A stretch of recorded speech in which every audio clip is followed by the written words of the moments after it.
This podcast is sponsored in part by the Downtown San Diego Partnership, a nonprofit advocate for the economic vitality and growth of downtown. From side-splitting annual dinners to free weekly yoga classes, the Downtown Partnership hosts dozens of can't-miss events each year. Get your tickets now to the annual Taste of Downtown, one of the premier culinary events in San Diego. Experience the flavors of downtown by sampling tasty bites from more than 40 restaurants throughout the Gaslamp Quarter, Financial District, and East Village on September 14th. To buy tickets and learn more about upcoming events, becoming a member, and the partnership's vision for downtown San Diego, visit www.downtownsandiego.org.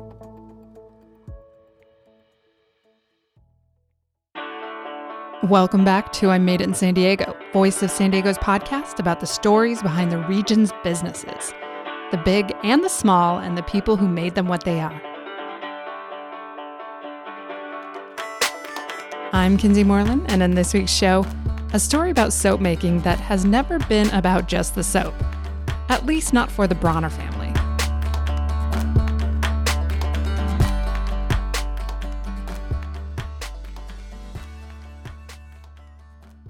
One thing that makes Dr. Bronner's soap products different is the peppermint.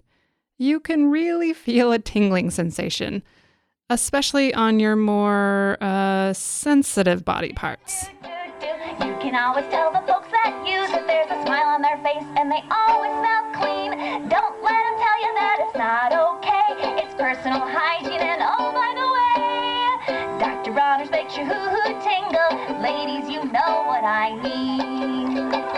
Another thing that makes Dr. Bronner's soap stand out is its many proposed uses, including washing your dishes, hair, and teeth, or even clearing up your sinuses. And you put the Dr. Bronner in, like a tablespoon of it, and then you go ahead and you put some hot water. Use like a hot water heater to go ahead and heat up our water, put that on top. Then you get a towel, you put it on your head, which I always like wearing towels on my head, and you should too. And just smell that bad boy. And perhaps the defining feature of Dr. Bronner's soap are the labels, which are different. And now for selected readings from the Dr. Bronner's Magic Him Soap Bottle label. Each swallow works hard to be perfect. Pilot, provider, builder, trainer, teacher, lover, mate, no half-true hate. So each day, like a bird, perfect thyself. Have courage and smile, my friend. Unlike other soap products, there aren't any images conjuring up cleanliness or refreshment. There aren't any images at all. Do one thing at a time. Work hard, get done. Then teach friend and enemy the moral ABC that unites all mankind free. Instead, the labels are filled almost entirely by text. Words are everywhere. And the text is what the soap's founder Emil Bronner called the moral ABCs. Emil died in 1997, but here he is talking about his philosophy in the 2006 Dr. Bronner's Magic Soapbox documentary. The moral ABC that the wise man in the temple, nice and and sandal maker, is he teacher of righteousness of light. The real Rabbi Hillel taught the 12-year-old Jesus. Some people think Dr. Bronner's labels are part of what makes the soap awesome and unique. Others just think it's wacky and weird. The moral ABCs are essentially Emil's spiritual philosophy of humanity's oneness. And the soap maker thought it was important to have some of its main tenets printed right there on every label of soap.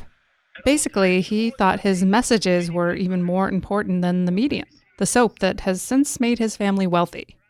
Emil's stream of consciousness writings do say some things one might expect to come along with a soap bottle, like absolute cleanliness is godliness.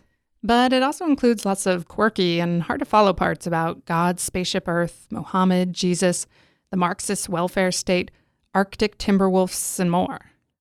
David Bronner is Emil's grandson, and he helps run the company today as the CEO, or what he calls the Cosmic Engagement Officer. David says his grandpa's philosophy is ultimately about love and togetherness, but it came from a dark place. More on that later. But first, back to David, who's made a name for himself in recent years as a vocal and visible advocate for legalized marijuana. He's also on the forefront of a newer push to legalize the psychedelic ingredients found in magic mushrooms and ecstasy as medications for conditions like PTSD and addiction. While the country has a debate around medical and recreational varieties of cannabis, that non-drug industrial hemp varieties, bred for seed and fiber, let them out of the drug war. The Obama administration has worked in bad faith. That's the sound of David back in 2012 when he locked himself in a cage filled with marijuana plants in front of the White House to try to persuade then-President Barack Obama to legalize the cultivation of hemp plants across the country.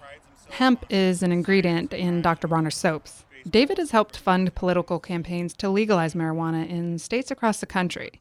He's also a ponytailed, tie-dyed shirt-wearing vegan who, when I got into his diesel-powered car to take a photo of him, had a small model on his dashboard that he made of a gas chamber.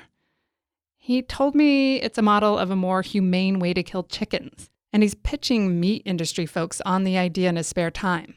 And when he's not doing all that activism, he's helping run his family's successful multi-million-dollar soap company, the roots of which date all the way back to the 1800s.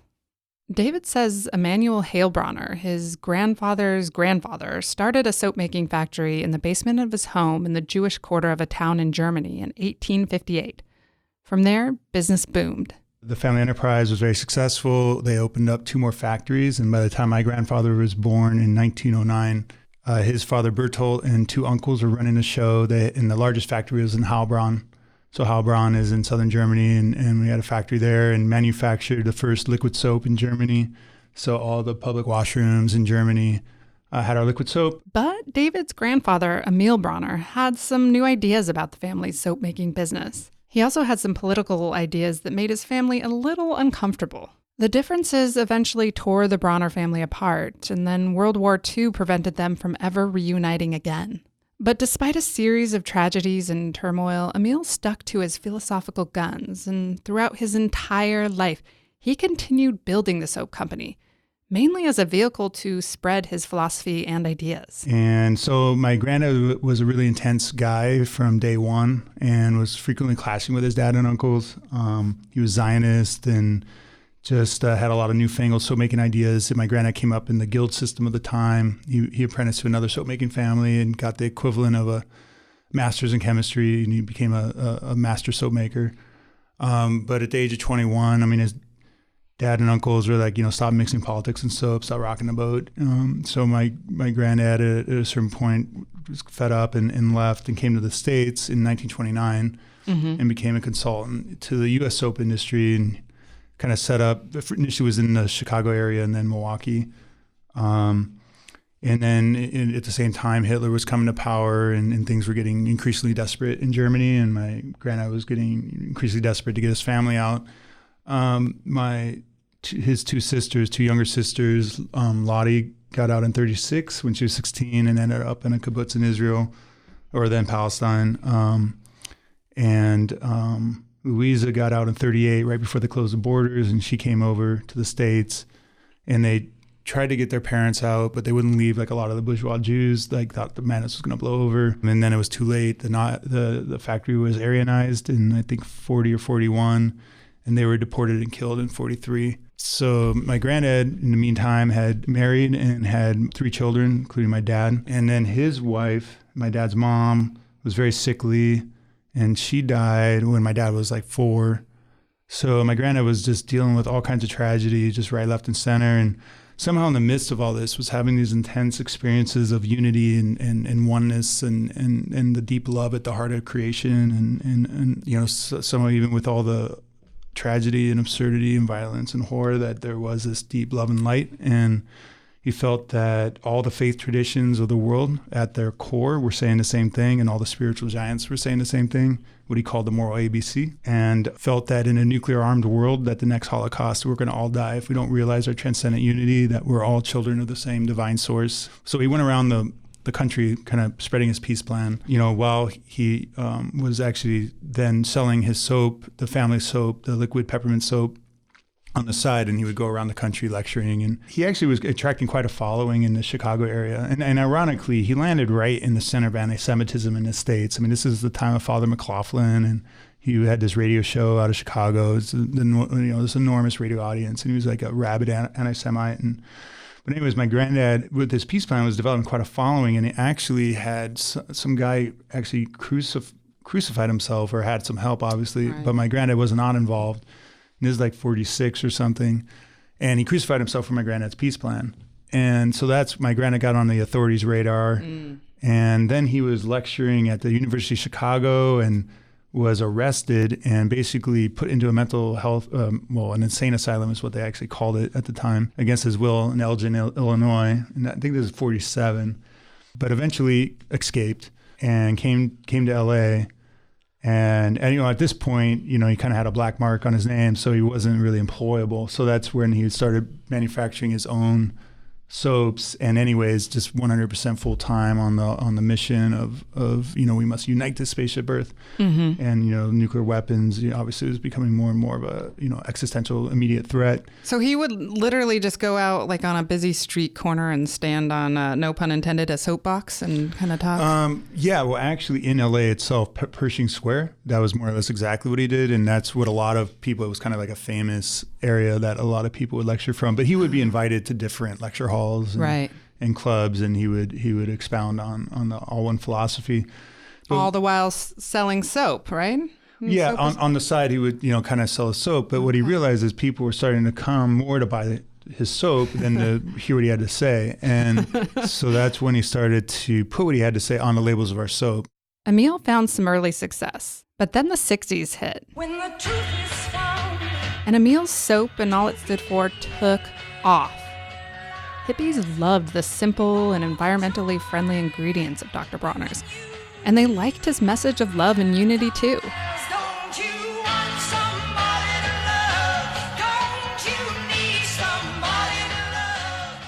My granddad's message just caught fire and became kind of the soap of the generation, and went everywhere with the hippies, and was really a foundational kind of health product of the time. And So, kind of VW buses and Dr. Bronner soap was kind of the icons of the time.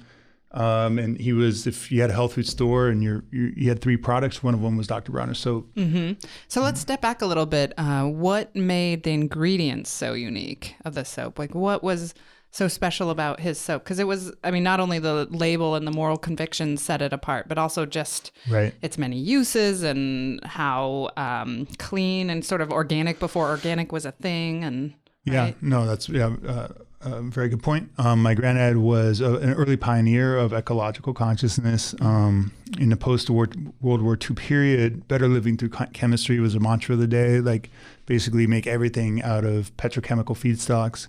So this was, whether it was, pesticides for agriculture or plastic or whatever, or in the case of personal care and cleansing and moisturizing ingredients, there was a big shift to, instead of natural soaps, using detergents and surfactants made in part with petroleum or entirely from petroleum. And my granddad early on saw that, this was not sustainable and was also very unhealthy for the body, and these ingredients didn't break down and persisted in the environment.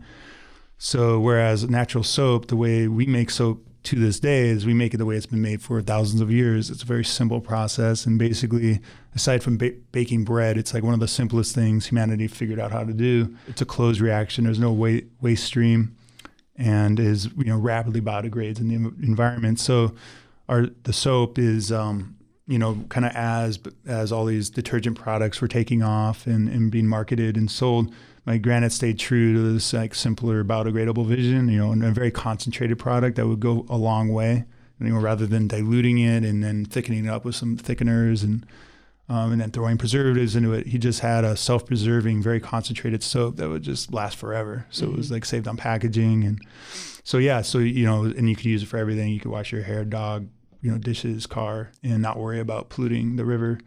So that was part of the attraction. So Emil, your grandpa, genius soap maker, charismatic moral philosopher who gained a following.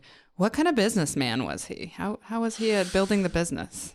He conducted much of his business life in a leopard print Speedo on the sun deck. He was a pretty astute businessman, but he at the same time, I mean, he saw what he was doing as a nonprofit religious organization. For him, it was all about spreading the moral ABC, and the soap was there to sell a label, not really vice versa. The IRS actually disagreed with his tax-exempt, self-designated religious status, and he lost in an extended court battle. But at the same time, I mean, he, on one hand, if you didn't listen to what he had to say, he wouldn't sell you soap. So that was kind of crazy. But on the other hand, he was just so, passionate and on his ethics and, just so charismatic that he just commanded allegiance. It was just amazing. He was just, 24/7 bringing it from the mountaintop. Emil was a great philosopher. He was a pretty good businessman. But David said he was never able to add good father to his list of achievements. My granddad had gone off to save the world, and basically my dad and uncle were raised in foster homes, and my granddad financially supported them, but was kind of absent. So my dad and my dad also didn't really want to hear about the whole cosmic vision. He was as much, he kind of felt like that was part of my granddad's kind of escape from his family responsibilities. And I mean, he was just, again, like 24/7 coming, bringing it. He really didn't want to talk about anything other than uniting the Spaceship Earth, and any conversation that was talking about anything else within 60 seconds was on, how we must unite the Spaceship Earth. And, and so, he was just an intense guy. I mean, for him, it was super important that we got that download. It took me a while to really appreciate. Really, I had no idea what he was talking about for most of my life until after college, and had some kind of pretty massive psychedelic experiences that, made me realize we do live in a spiritual mystery, and that my granddad really knew what he was talking about. That there is, a deeper love and light in somehow in this reality, that, and that there are many paths to it, and really kind of on the Bob Marley One Love tip. He was a smart guy. But, really much more focused on promoting the message really than building the business per se.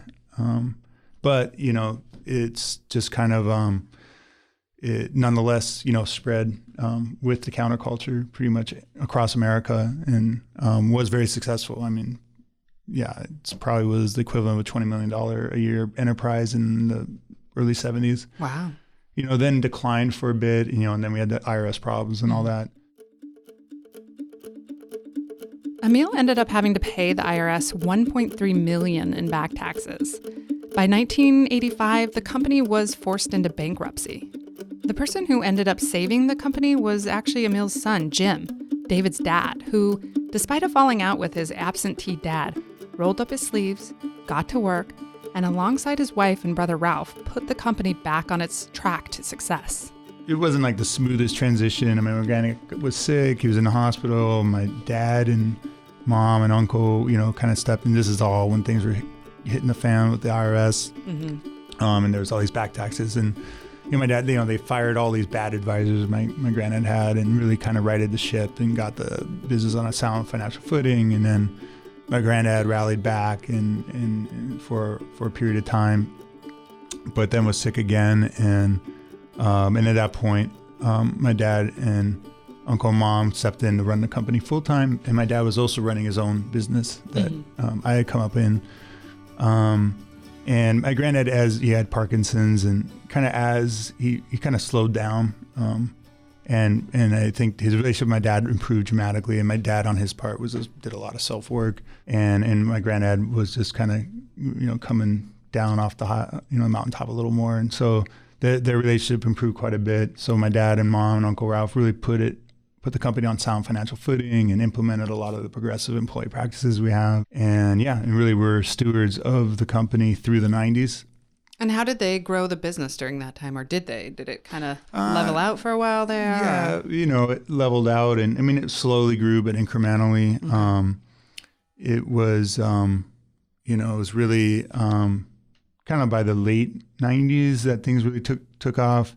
My granddad died in March 7th, 1997, actually the same day our daughter Maya was born. Oh, wow. Must have been an intense day. Yeah, it was crazy. And then in this time, like I'd gone to college, I'd gone to Amsterdam, had these really big experiences, come back, become a mental health counselor, really politically activated around cannabis reform and, that the psychedelics and cannabis were sacraments and that the drug war was in large part a religious war on the counterculture, got politicized in that way, but also became vegan and just realized the disaster of our collective consumption choices on the planet and that we were shredding ecosystems and, communities worldwide to feed our unsustainable consumption pattern. And so, really started to get on my granddad's wavelength. And I want to hear more about the experience that got you there. The exact, so was it, did you smoke pot and then have these? Did you do acid? It was I was in a gay trans club in Amsterdam, LSD and MDMA, and just having just levels of my identity, just like exploding through them, like to like a core of, we're souls here to get down with each other and be of service and, just stripping away all the kind of dumb stuff painfully, but, just getting to a place where, there's this love and light and just, I want to be cool. I want to be, So David was working in Amsterdam and loving it. But then his grandfather died and his daughter was born. And that's when everything changed. So I became a mental health counselor for a year and a half, but, in the course of which realized how amazing our family company was. And I'm ready to come in and let my dad know that. So that's a big realization though. Was it a moment where you're like, wait, I want to work in my family business? Or was it more gradual than that? Like was there one moment where that flipped for you? Yeah, it was kind of gradual, I guess. I mean, it was a real moment that I didn't want to work. I mean, I remember that real clear. I was like, wait, I can just live in Amsterdam and grow plants and, do this, So you decided firmly no family business for you. Yeah. But then there's, actually my then girlfriend, now wife, I got pregnant. She miscarried, but it was like, I got to come back. It's like this whole plan of her graduating, coming to Amsterdam isn't going to work out, and I need to be with her. And so I became a mental health counselor in the Boston area while she finished up school. But in the course of that, just as I was like kind of deepening my kind of investigation into these experiences, which I didn't have a whole lot of context for, and, I'm just really growing to appreciate where my granddad, who was kind of out there, and all of a sudden, wait a minute, he's talking about these kind of realities and experiences I'm having. And just, wow, this is, what an amazing opportunity I have with this company that is so concerned about the environment and, spiritual, values. And okay. So that brought you back, and your dad then got sick. Yeah. So luckily I was able to communicate to my dad a month basically before he was diagnosed with stage 4 lung cancer. Oh, wow. So he smoked most of his life, like age 12 to mid 40s. And then he was in the Navy working around asbestos in the engine room, and an industrial chemist around a bunch of stuff that was carcinogenic before they even knew it. Oh, man. Yeah. So, but luckily I was able to come back and work with him for a full year. He actually rallied and we thought he was going to kick it. But he did live to see my sister and brother-in-law, Lisa and Michael, married in an incredible ceremony, dancing with my sister, sunrise, sunset. And and he died on June 12th of 98. So then I had to step up and, with my mom and uncle and run the show. And it was more or less at this point, within a year or so, things really started to take off. When we come back, how David and his brother took Dr. Bronner's from a soap company popular with backpackers and the crunchy hippie type to a mega popular product you can find at places like Target.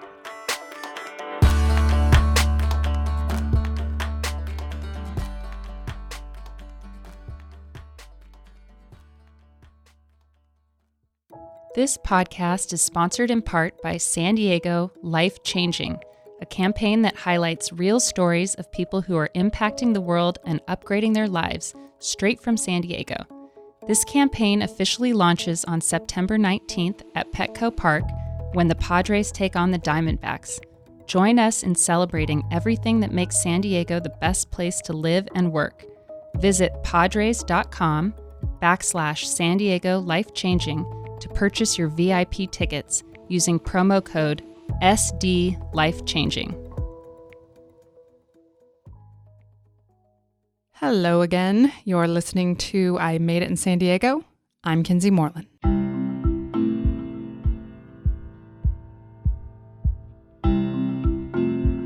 Dr. Bronner's has always been popular among the type of folks who shop at health food stores.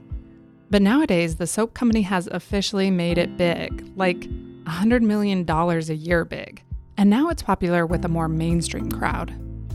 These days, the company employs almost 200 people in its factory in Vista, and it's grown without running any expensive or slick marketing campaigns. Instead, David says the Bronners increase brand awareness by sort of doing what their grandfather did. The company has put its philosophy and causes in the forefront. So issues like fair trade, progressive employment practices, and legal marijuana have become central to the business, garnering a lot of press and attention along the way. When the soap company wanted a more ethical source for coconut oil used in its product, for example, there weren't any available. So instead it decided to create its own. Then the company produced a short documentary about the effort. So Surrender Pole is Dr. Bronner's sister company, the first project worldwide to produce organic and fair trade coconut oil.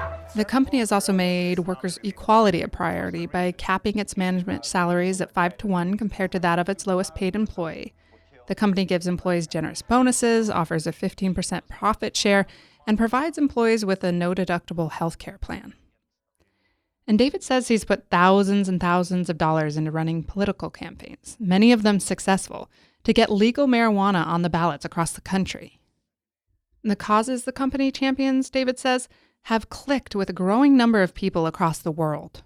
I met my husband about 7 years ago, and he'd just gotten back from a backpacking trip in South America, and he's the one who first, I have a memory of him reaching into his backpack and pulling out Dr. Bronner's soap and saying, oh man, I use this for everything. And that's my first intro to your product.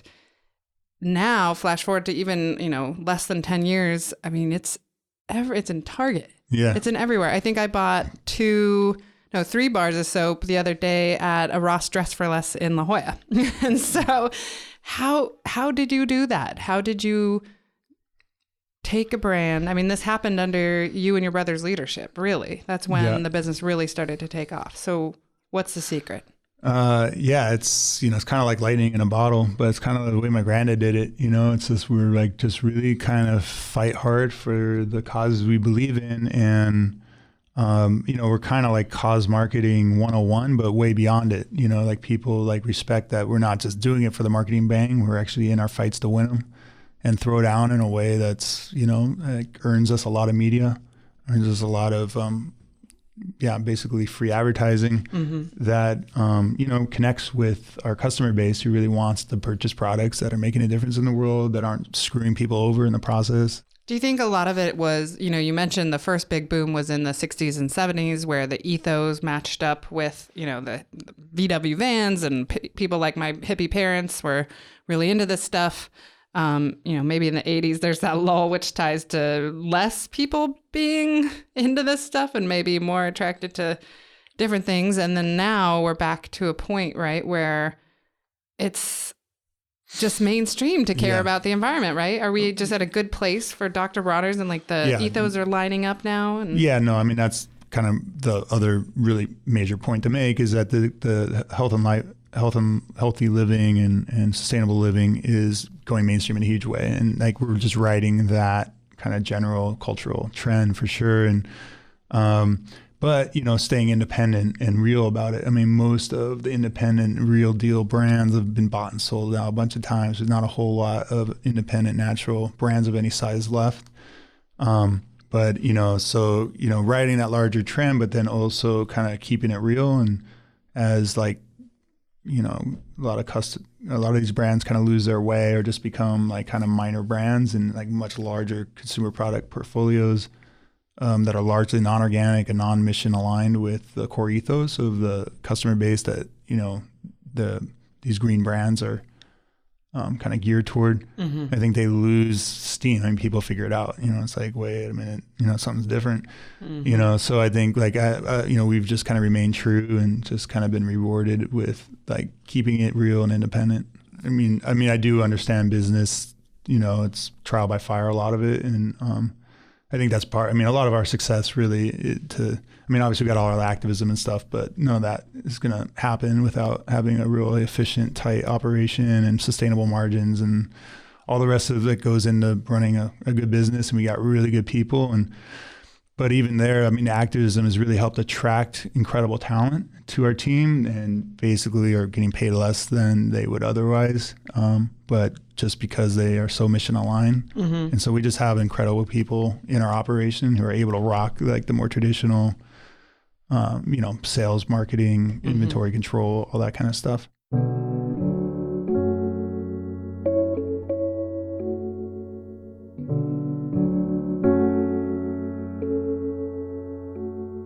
Many of the struggles Bronner's encounters while the company continues to grow come from being a family business.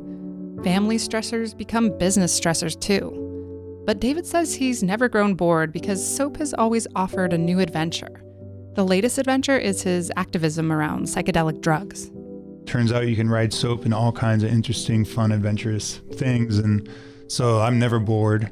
And the stress is just, I feel like, well, it's a calling and this is what I'm called to do and engaging in these fights. I'm on the board of the Multidisciplinary Association of Psychedelic Studies. It's an amazing entity that's driving MDMA ecstasy through FDA approval process. We're now in a phase 3, which is the last phase before we get FDA approval for treatment-resistant PTSD. And then we have allies at Hefter and USONA that are doing the same thing with psilocybin, which is the active ingredient in magic mushrooms. But they're administrating, really careful, rigorous trials with end-of-life anxiety and major depression and just showing incredible benefit as people, just blast through and are able to kind of, I guess, adapt and check self-destructive patterns of, relating to themselves and to others and addiction. There's this incredible hope with psychedelics and breaking addiction, whether it's alcoholism or opiate addiction. And so, this is really exciting for me. And, but we have a very steep price tag to conduct these phase 3 studies. So it's like something I'm spending a lot of my personal time on right now is meeting with people and trying to fundraise to close this gap. And we've made a personal commitment as a company of $5 million, $1 million a year for 5 years to help drive this. And we do feel integrating these psychedelic medicines into culture in a responsible way. It's going to be hugely beneficial and, not to substitute for meditation or prayer or devotional practice, but as an adjunct and ally, can be very helpful to help, give people insight and help people find a path. So that probably sounds pretty wild to a lot of people, but you've been through a similar battle or war, if you will, with cannabis, which even just like 5 years ago, if you would have talked about marijuana in that way would have seemed out there, but we're at a point now, and you've been very involved in this directly through litigation with the DEA, the Drug Enforcement Agency, and the the U.S. Department of Agriculture. You've been arrested multiple times, at least 2 or 3 times that I know of. One time you locked yourself in a metal cage in front of the White House with some hemp plants with you. Do you feel like you've won that war? Yeah, well, in the process of winning it, it's, it was a long, hard slog, 1996, California passed Prop 215. That was the first medical marijuana. And, that was the first major victory, where recognition that medical cannabis is like an incredible medicine, incredibly safe medicine. And, from there to now, obviously I've, aside from people suffering and needing cannabis as a medicine, cannabis is, is an incredible ally if you approach correctly to help us, break out of our moods and kind of selfish low selves and can help us kind of orientate on a higher flow and relate to each other on a higher level and appreciate each other on a higher level in this magical world we're in. People should not be, put in jail and their lives shredded and destroyed over something that is like by far, just not even close to alcohol. Alcohol is like zero redeeming qualities. it's great. 2012 we won in Washington, Colorado. And then in 2014, it was Oregon and Alaska and DC. In DC, we were the primary financial sponsor and driver of. And that's great because, it's DC, it's just a city, but your local media is talking to the national leadership. And so it's great. And then, of course, this recent election cycle, we, aside, I guess, Arizona, we won eight out of 9 states. So, it's kind of, even with Trump and Sessions as AG, obviously Sessions is a concern, but at this point, we feel like we have all the momentum. And on the industrial hemp front, where, industrial hemp is this non-drug agricultural crop. It has nothing to do with marijuana. The whole myth that marijuana growers are going to grow in a hemp field is ridiculous. So it's a great non-drug agricultural crop. And with tobacco going down to tubes, hemp is coming back in a huge way in Kentucky and elsewhere. And so that means we got Mitch McConnell, Rand Paul, we got huge, really powerful allies on the Republican side. And we're confident we're going to get the Industrial Hemp Farming Act introduced and passed this year, even with a Trump administration. So, When you use hemp oil in your product right now? Yeah. So in 1999, we introduced hemp seed oil and so we adding hemp seed oil, like all of a sudden, there's cannabis and hemp in our soaps and all these stores. And so you've been using your soap to move the culture, and successfully, a lot of people would say. Yeah, a small part of much larger movements. Sure. Yeah, you don't want to take all the credit, but. Yeah.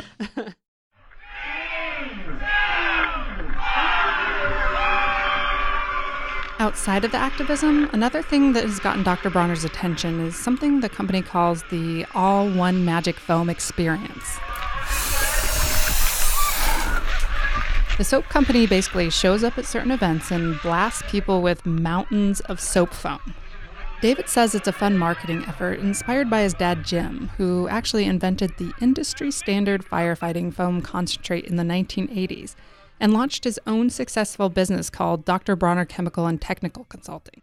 He ran that company for years before the family eventually sold it. Inspired by firefighter foam, Jim also built a foam spraying device in the front yard of his family's home. Me and my brother and our family grew up with blasting foam all over each other on trees, and we had, an 1.5-inch fire hose in a compressed air foam system that are on fire trucks in our front yard, and it was super fun. And we went around with my dad and just would blast foam on schools and old folks' homes and parks and parties. And it's just, it's like it just transforms spaces. When you blast foam, it's like knocking over a fire hydrant, and all of a sudden it's just this like whole other magical reality we're in. Unfortunately, when my dad died, it was just so overwhelming, and we basically had to sell a lot, kind of shut down Bronner Chemical and Technical, which was his business, and focus on the soap business.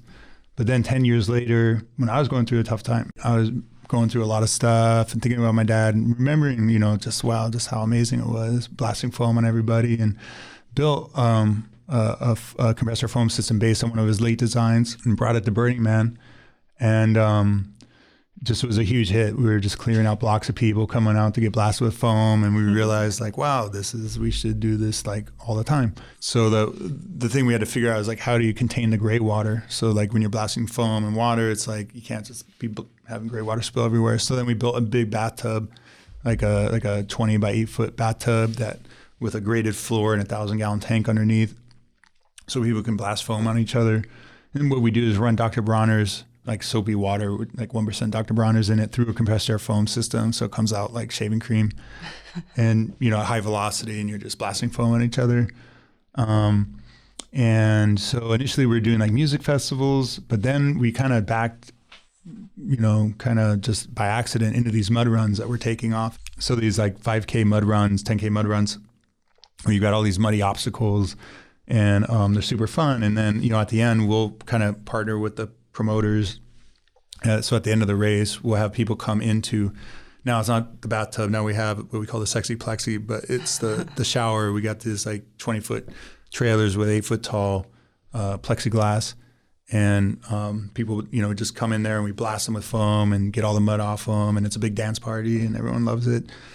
But how do you think it ties into the ethos? It's just a good time and brings people together? Yeah, well, it really honors my dad. My dad was this really fun-loving guy. He was just really about creating sweet, awesome, joyous spaces. And so that's the number one thing we're doing. But then at the same time, it's also a perfect marketing vehicle. Like, hey, everyone's having this awesome time, and it's like event marketing, and we're like, hey, by the way, here's our brand and what we're all about, and here, take the soap with you, and we're all about organic and fair trade and all this cool stuff. So it's kind of like all, one about just creating an awesome experience for people, but then two, just kind of marketing the brand and connecting it with the larger Dr. Bronner's ethos. Anytime you talk about making products or consuming products, obviously your company does a lot more than your average business, but we could all be doing more. And what do you envision Dr. Bronner's looks like in the next 20 years? Like, for instance, you use recycled material to make your bottles that you put the liquid soap into.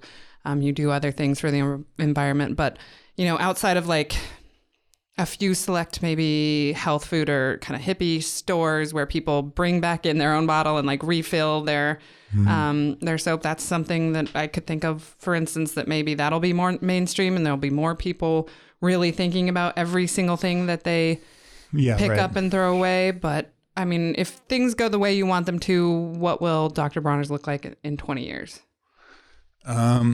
Yeah, I mean, hopefully we're, a bigger company, not just to be bigger, but just to be that much more effective in deploying resources behind, progressive causes and movements.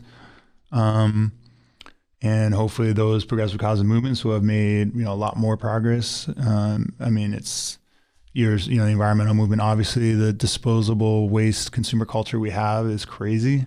And I'm as guilty as anyone. It's nuts, what we're doing, like just constantly all the packaging. We just, I felt weird about offering you that paper cup that has a Starbucks brand on it. Trust me, it's not. I'm no like saint on this stuff, and I could be way better. And hopefully in the future, it's like what you don't, you go to the store and refill your Bronners from a bulk. You don't just buy the bottles, and it's not like I'm the guy that always does that myself, but I should. And hopefully just it's just like curbside recycling or whatever, no one did it until it was just kind of like critical mass and was real convenient, and all of a sudden everyone does it, so long as you have like effective kind of community solutions. So, working to implement policies that makes it easier and more convenient for people to do the right thing, and normalizing the behaviors that we all know we should be doing, really incentivizing them and making them easy and the easy choice. Hey, we got plastic bags. I thought that was never going to happen. Totally. Right. Do you think after your leadership, you and your brother, get to a certain age that like your daughter will take over? Is this going to be a family business forever? Or? I mean, I'm cautiously optimistic that Maya will want to come in. Has she expressed interest, or is she kind of? Well, she's 20. I mean, somewhat of an interest. She mostly wants to be an artist or set design or something like that. And I told her, Maya, like, regardless, you're going to own the company, so you're going to need to understand how to use this paintbrush and, understand, basic business 101 and our activism. But she's her heart. She's very activist, very socially aware, and maybe too much. So, I mean, she's got it, so, I mean, hopefully, but she needs to find her path and make her own choices and kind of go through, and if she chooses to do something else, that's fine. So why do you think it's so hard for people to follow some of the advice that is written on your labels? Yeah. I mean, there's no magic bullet, but controlled use of psychedelics can really help us kind of re-tap into that core and that truth, and I guess, religious communities that are progressive and cool. I mean, I tried that as well. And I mean, it wasn't quite my cup of tea, but, surfing, getting out in nature. Thanks for listening to I Made It in San Diego. I wrote and produced the show, Andrew Keats edited it, and Adam Greenfield mastered and mixed it. Visit voicessandiego.org/podcasts to learn more about our weekly Voice of San Diego political affairs show, our Good Schools for All education podcast, the Kept Faith Sports podcast, and all the shows in the VOSD podcast network. If you like the show, go to voicessandiego.org and click the donate button. Or if you'd like to sponsor it, contact Aaron Zlotnick at erin@vosd.org.